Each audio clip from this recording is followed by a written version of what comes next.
আমাদের Victoria Victoria tour সম্বন্ধে একটু বলুন।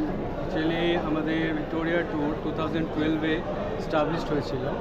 এছাড়া আমরা actually global DMC global supplier, directly আমাদের B2B B2C দুটোই হয়।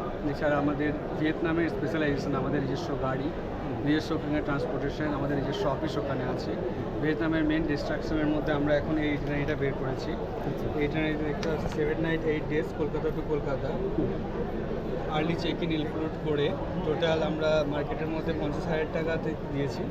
ইনস্ট্যান্ট বুকিং করলে 5,000 ডিসকাউন্ট, টোটাল 45,000 আর 35 এয়ার ফেয়ার আসবে। 80-র মধ্যে মার্কেটে কেউ দিতে পারবেন, এটা 1 লাখের মধ্যে সেল হচ্ছে।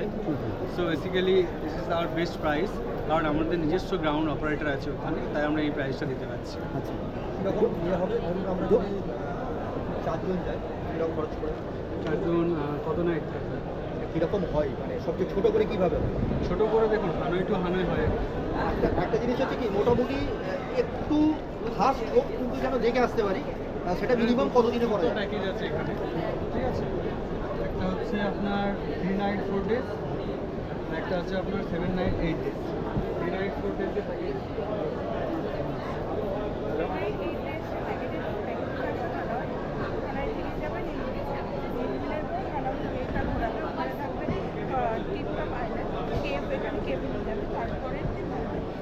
আপনারা ডোমেস্টিক করেন নাকি করেন না?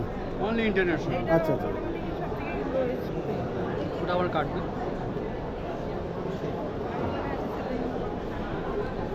আপনারা কবে প্ল্যান করেছেন? আমাদের ছেলে একরকম করে, আমার একরকম চাকরি, সব ম্যাচ করা খুব মুশকিল। কিন্তু ছুটিটা মনে হয় ম্যাচ করতে পারে, তাই তো। কেননা মানে গরমের ছুটি যেটা পড়ছে না, নামটা বলুন। না